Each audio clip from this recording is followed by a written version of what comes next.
Somewhere in March, the cases of COVID-19 in India have started to skyrocket. And they went way up here to a point where per day, the number of cases of COVID was 1/3 new cases diagnosed per day.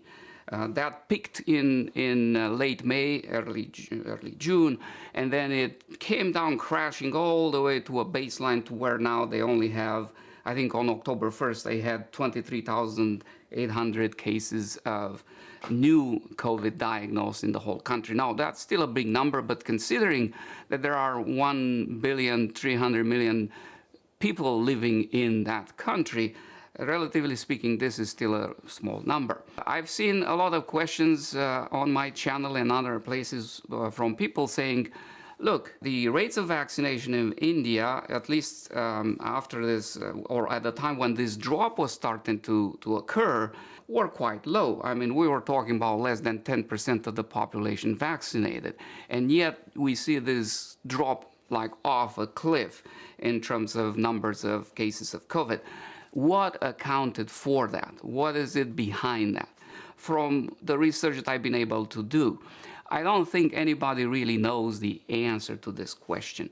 There are speculations, there are ideas that some are really good, but as far as do we know for sure what caused that, I don't think we do. Even though it's a big country, the estimates currently are that in this wave that we were just looking at earlier here, and up to this point, no less than 2/3, or about 66-67% of the population in India has already been exposed to COVID-19, either through natural infection or through vaccination to a lesser extent, as we've seen. Although currently the rates of vaccination in India are ramping up pretty good. I think they have close to 50% of the population receiving at least one dose of the vaccine. Less in terms of 2 doses, but still they are making significant progress in that respect. So if we have 2/3 of the population exposed or having gone through infection or vaccination and having antibodies, and the way they determined this was really by doing a sample of testing in the population, in the general population. You know, this zero survey that they are talking about here is basically taking blood work, measuring SARS-CoV-2 specific antibodies in people between June and July, right when this was crashing down, and to see how many people had those antibodies, and they found 67.6% of people having those antibodies. So again, we have 2/3 of the population protected, at least for the time being. Whether this will last forever or not, it's the big question. But we're talking about today and recently. When you reach that level of protection, the more people become immune, become protected by vaccination or by infection, the less of a reservoir the virus has in that population to continue to spread. So again, this, I think, is one of the reasons that we can ascribe this phenomenon, and the fact that we haven't seen another wave of infection in India. This increased rate of protection of 60% of the population being protected. Other reasons, a lot of you have posted in the comments section, and I appreciate that as always, things like, well, you know, the governments in various provinces in India have distributed free to their population there medical kits or home kits with antiseptics, with masks, with brochures and instructions on how to prevent spread of virus, to distance, to wear the mask, and so forth.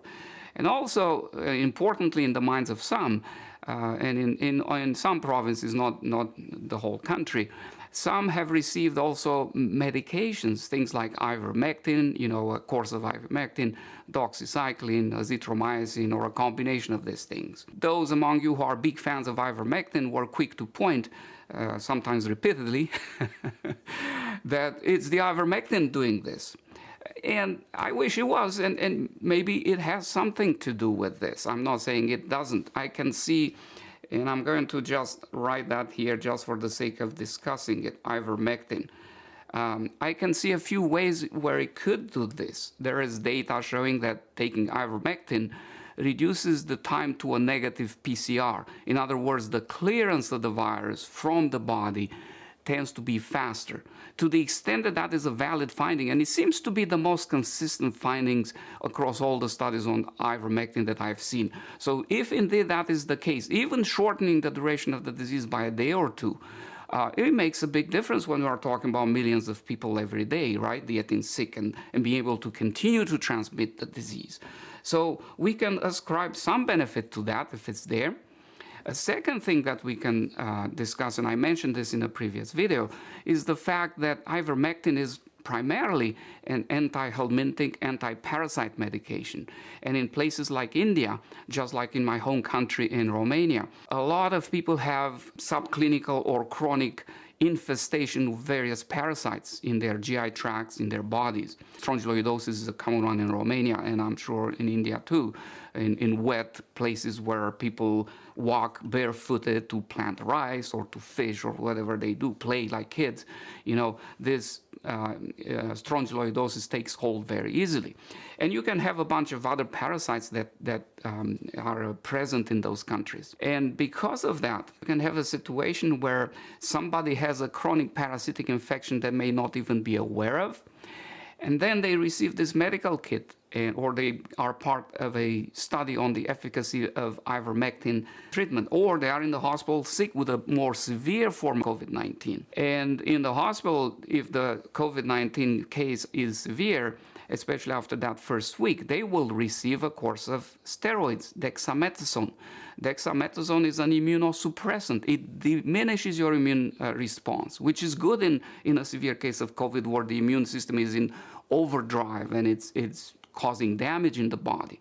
But if you at the same time have a parasitic infection in your body and you suppress your immune system, this will flourish and will potentially kill you sooner. Now, if you, however, at the same time you receive the dexamethasone, you get a course of ivermectin that takes care of those parasites, your survival rates is going to be better. It will be much better. However, it's not because ivermectin necessarily killed or inactivated the COVID-19 virus. It's more that you got rid of those parasites, which increased your chances of survival. This is another indirect but very plausible way by which ivermectin can make a difference, even in the outpatient setting, where people don't make it to the hospital. They get this medical kit, they take the ivermectin, they clear the parasitic infection that keeps the immune system busy and engaged. You know, it's easier to deal with COVID after you absorb food better, whatever the parasite was hindering you to do before. So, and by saying these things, I'm not trying to detract from the potential benefit of ivermectin or other medications that are used or repurposed for trying to treat COVID-19. I just want to see good quality data, and if it's there, I'll be as happy as anybody else to report it and to promote it. But these are some speculative thoughts about how ivermectin could work, even if it doesn't have a clinically significant effect against COVID-19. And the reason I keep saying this is not to irritate the ivermectin fans. I respect everybody's opinions, but you have to remember, the initial study that raised our hopes that ivermectin would be a great thing against COVID-19 was an in vivo, that means outside the human body, test in the laboratory where they put ivermectin in a COVID-19, in a SARS-CoV-2 virus culture, and they saw inhibition of the virus.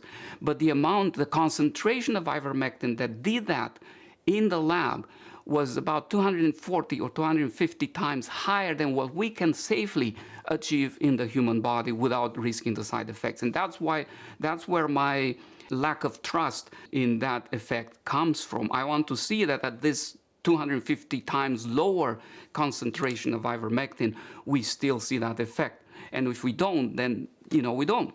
That's what it's going to be. Now, there are other reasons why in India we see potentially this lower drop of new cases of COVID-19 and not a resurgence like we see here in the United States and other places. We have to look at the population in general in India.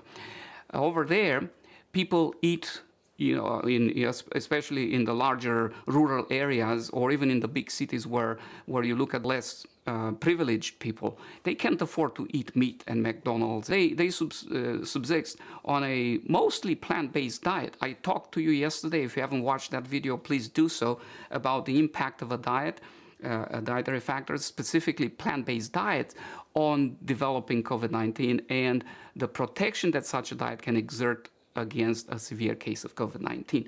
That's what we see in Africa. That's what we also see in India. So their diet is different. They have a lot less metabolic syndrome, diabetes, as a population at large in, I'm not talking about the richer, affluent parts of India. And number 5, or 4, I should say, other people are bringing up the possibility, just like I mentioned, the parasitic infections. There's also a lot of malaria there. There are other viral infections that these people go through. There's TB.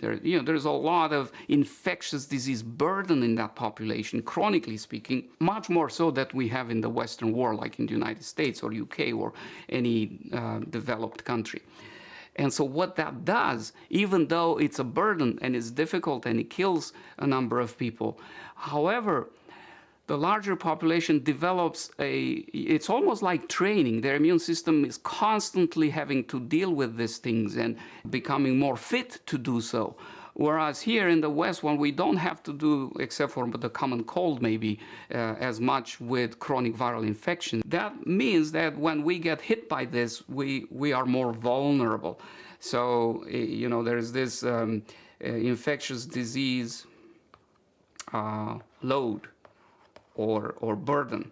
And there could be other factors too. There's other factors that make them more vulnerable, being poor, being vulnerable, not having access to care that can increase your risk of, those socioeconomic factors, alcoholism, things like that. So those things can make them more vulnerable. So the dynamics between these factors could potentially explain this. The big question for me, though, as we move forward in the next 3-4 months, is India going to stay flat or go further down, or are we going to see another spike up? If I were to make a guess, and this is just a guess, I think we are going to see a spike, but not as high as before. We're going to probably see a spike like this and then come down again, a smaller wave at some point.